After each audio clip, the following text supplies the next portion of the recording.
Hurt is messy, it's raw, it's sharp in ways that echo long after the words are said or the silence has settled. We all know what it's like to be wronged, to feel betrayed, misunderstood, dismissed, or deliberately wounded by someone we trusted. And let's be honest, sometimes the fantasy of revenge feels like the only thing that keeps us upright. I'll show them. I'll prove I didn't deserve it. I'll make them feel what they made me feel. Pain is real. It carves its way into our bodies, our memories, and our sense of safety. When someone hurts us through betrayal, cruelty, abandonment, or even indifference, it's not just emotional, it's physical. We feel it in our chest, our stomach, our breath. It's visceral. And the instinct sometimes is just as primal: strike back. Make them feel what you felt. Show them the ache they caused. Because somewhere deep in our wiring, pain screams to be released. And revenge can feel like relief. But here's the deeper truth. While pain is a natural part of being human, passing it on is a choice. And it's a choice that matters, not just for the people around you, but for you. You didn't choose the hurt, you didn't choose the betrayal, the loss, or the trauma, but you do get to choose whether it ends with you or gets passed along like a hot coal, burning everyone who holds it. Passing on pain can look subtle, snapping at someone who didn't deserve it, becoming cold or guarded with new people, assuming the worst because you were once treated like the worst. Or worse, becoming the very thing that wounded you so no one else can get close enough to hurt you again. That's what unprocessed pain does. It leaks, it lashes, it reenacts, but choosing not to pass it on is one of the bravest things a person can do. It means slowing down. It means saying, this ends with me. It means recognizing that your healing isn't just personal, it's generational, relational, spiritual. And that's not about being soft. That's strength at its most sacred. You get to choose something different. You get to choose compassion. You get to choose boundaries instead of bitterness. You get to build a life that isn't shaped by the hurt, but by the courage to heal. Because while pain may have shaped you, it doesn't have to define you. And refusing to pass it on, that's how you reclaim your power. Revenge promises control, but delivers more hurt. Revenge is seductive. Let's name that honestly. When someone deeply wounds us, when they humiliate, betray, lie, or walk away without remorse, something inside us burns. That inner voice whispers, they shouldn't get away with it. And for a moment, revenge looks like justice dressed up in armor. It feels powerful. It feels like control. We tell ourselves, if I can make them feel what I felt, I'll be free. But here's the truth, most of us learn the hard way. Revenge doesn't heal the hurt, it deepens it. It offers the illusion of control, but it actually tightens the grip that pain has on your life. Because what is revenge, really? It's you continuing the story they started.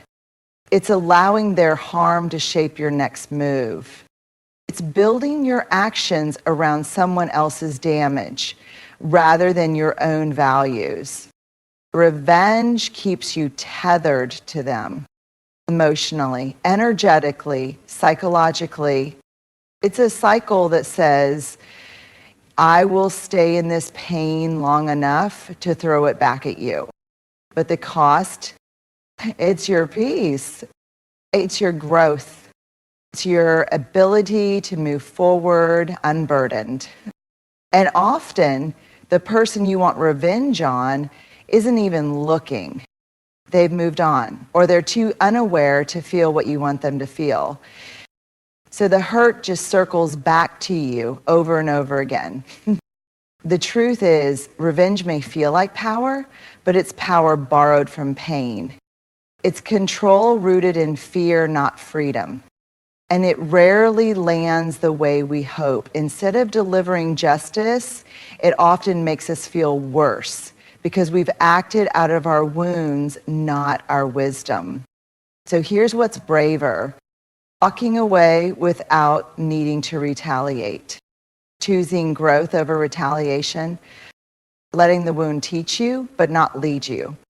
The real power, it comes when you realize you don't need revenge to reclaim your worth. You don't need their suffering to validate your own.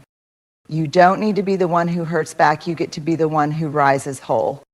And that's where freedom lives. Your healing is not about them. It's about reclaiming yourself. When someone wounds you deeply, personally, maybe even intentionally, it's easy to believe that healing means getting closure from them, an apology, an explanation, a moment where they finally see what they did. It's human to want that. It's human to want them to say, I see you, I know I hurt you, I was wrong. But here's what's often true, and painfully so. The people who hurt you may never give you what you deserve. They may never take accountability. They may rewrite the story in their own favor, act like nothing happened, or disappear entirely. And if your healing depends on them, you'll wait forever. And that's why healing can never be about them. Healing is an act of reclaiming yourself. It's saying, even if I never get closure, I will close this chapter on my terms. It's not about denying the pain or pretending it didn't matter. And it mattered, it still does. But healing is the choice to stop living from that wound. It's the process of turning inward and saying, who was I before they hurt me? And who do I want to be now? Healing is walking back into the parts of yourself that were silenced. Your voice, your joy, your self-worth, and saying, you're safe with me now. It's not about forgetting, it's about remembering differently, without shame, without bitterness, and without letting what happened define who you are. And yes, healing is slow, not linear. Some days you'll feel strong, and other days you'll ache all over again. But each time you choose yourself over resentment, each time you speak the truth instead of burying it, each time you show up for your healing without needing their permission or participation, you reclaim a part of you that pain tried to steal. This is your story now. You don't have to give them the pen. You get to rewrite the next chapter, not to prove anything to anyone else, but to finally come home to yourself. And that's what real healing looks like. Not a perfect ending, but a powerful return. Living well isn't about showing off, it's about living whole. There's a popular idea, especially when we've been hurt, that success is the best revenge. Post the photos, build the business, find someone better, smile wider, look unbothered. We think, if I can prove I'm thriving, maybe the pain won't matter anymore. Maybe they'll see what they lost. Maybe I'll finally win. But here's the honest truth. Living well isn't a performance. It's not curated for the people who hurt you. It's not about proving you're okay. It's about actually being okay. And there's a big difference between looking healed and living whole. When we make our healing about optics, about how it looks from the outside, we risk building a life around the very people we want to leave behind. That's not freedom, that's still living in response to them. And deep down, we know it. We know when the winds are real and when they're armor. Wholeness, on the other hand, is quiet, it's grounded, it's not loud or flashy. It's being able to sit with yourself without needing applause or validation and feel at peace. Living whole means you're no longer hustling to prove your worth. You're living in alignment with your values, your truth, your integrity. It means your joy isn't performative. Your confidence isn't borrowed. Your boundaries aren't threats, they're self-respect. And here's the beauty, you don't have to broadcast your growth. You don't have to pretend you're unaffected. You don't have to convince anyone you've moved on. When you live whole, you know you're not chasing external proof. You're not controlled by the fear of how others perceive your progress. You're just living deeply, intentionally, and without apology. So let's shift the goal from looking like I'm over it to actually healing through it. Let's make peace the measure of success, not perfection, not power, not perception. Because in the end, the greatest life you can build isn't one that says, look what you lost. It's one that whispers, I never needed you to find myself. That is what it means to live whole. And that is the kind of life no one can take from you. Empathy doesn't excuse the hurt, but it frees you from carrying it.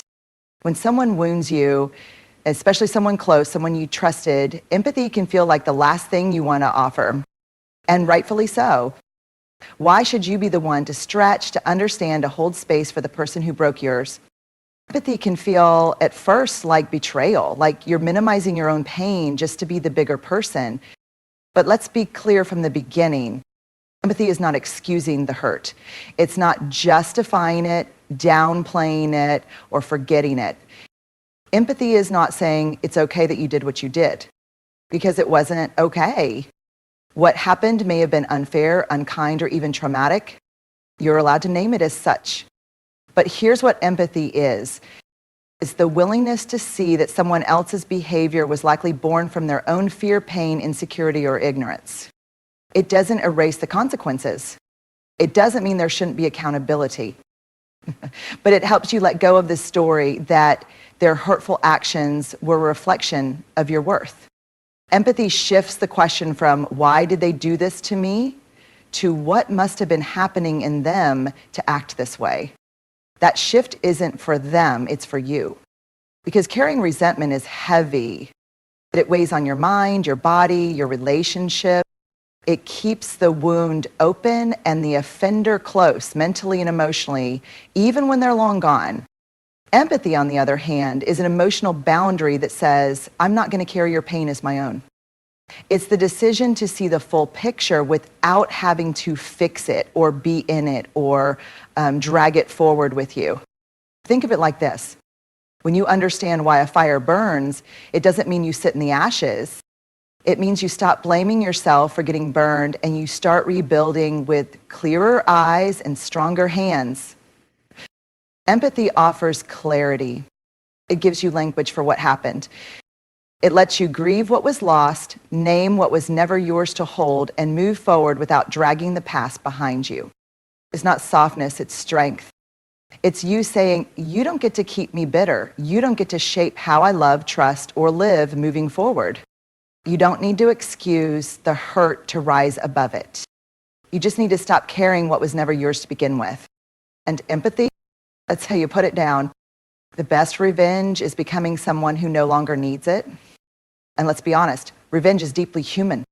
When someone hurts you, especially when they walk away unscathed or seem completely unaffected, there's a part of you that wants them to know. They know how much it cost you, know what they ruined, know the nights you couldn't sleep, the trust you now struggle to give, the way your laughter feels quieter than before. You want them to feel even a fraction of what they put you through. And in that space, revenge looks like power, like justice, like dignity reclaimed. But here's what time, healing, and hard-earned wisdom often teach us. Revenge might feel good for a moment, but needing it means you're still tethered to the wound, still emotionally invested.